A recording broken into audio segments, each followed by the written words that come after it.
As we all know by now, color plays a crucial role in UI design. It can make a significant difference in how users perceive and interact with your product. Color can evoke emotions, create contrast, and provide emphasis.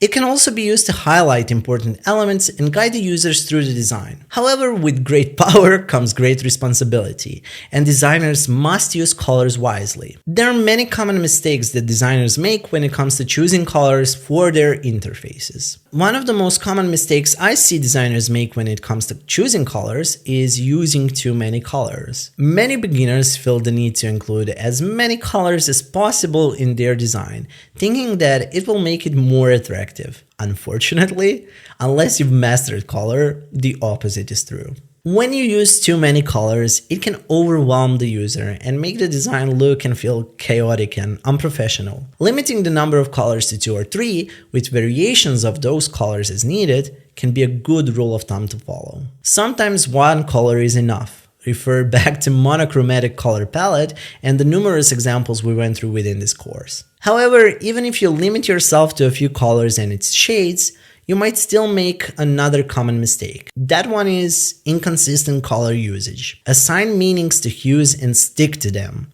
If you use blue everywhere to signal actions and interactivity, using blue for decorative icons might make the user feel like the icon is tappable or clickable. That's not what you want to achieve as a designer. Another common mistake is using colors that clash. Colors that clash can be hard on the eyes and make it difficult for the user to read and navigate the design. It's important to choose colors that complement each other and create a harmonious color scheme. This doesn't mean that you have to stick to a specific color palette, but you should make sure that the colors you choose work well together. You can use tools like Adobe Color or Coolors to create a color scheme that works for your design. Another common mistake that you need to keep an eye on when it comes to choosing colors is not aligning the color choices with the brand that you're working with. Colors play a significant role in the brand recognition and can impact how customers perceive and remember your brand. Therefore, it's crucial to choose colors that align with your brand's values, personality, and overall identity. For example, if your brand is all about health and wellness,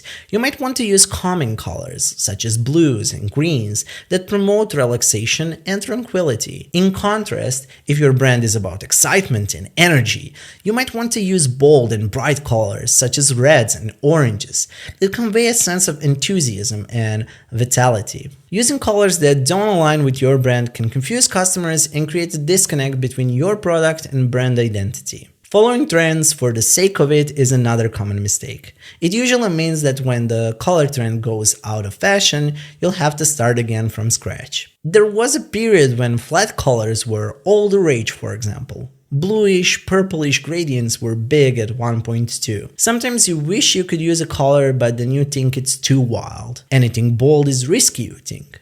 That can also be a mistake depending on the context of your project.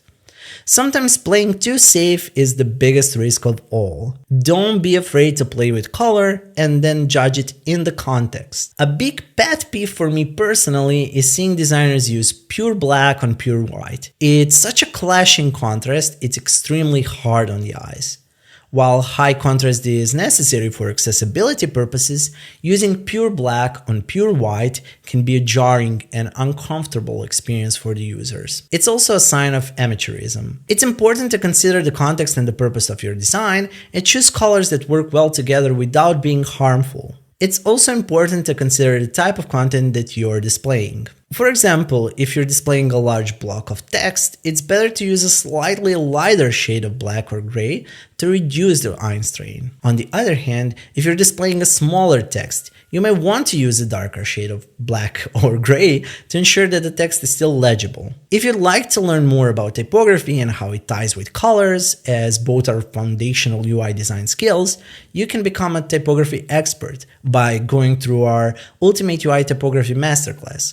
It's kind of a sister course to this one. Using gray text on colored backgrounds is something that we already covered in the course, but it's something that I would love to remind you about. Colored text and opacity can help you avoid this mistake. Lastly, designers often forget about the previously mentioned accessibility when choosing colors. Certain color combinations can be difficult or impossible for colorblind users to distinguish. It's important to use color palettes that are accessible to all users regardless of their visual impairments. This includes using high contrast colors and avoid using color alone to convey important information. You can use tools like WebAIM's contrast checker to ensure that the color combinations you're using are accessible. It's tempting to want to challenge the design conventions by being experimental, but edgy color choices that keep the usability as an afterthought can result in a confusing interface that makes your users work a lot harder than they need to. Color is a powerful tool in UI design, but it should be used wisely. Limiting the number of colors, choosing colors that complement each other, and ensuring accessibility are all essential aspects of good color design. By avoiding common mistakes, you can create visually appealing, functional, and user-friendly designs. Remember, less is often more when it comes to color, and a lot of other things in design.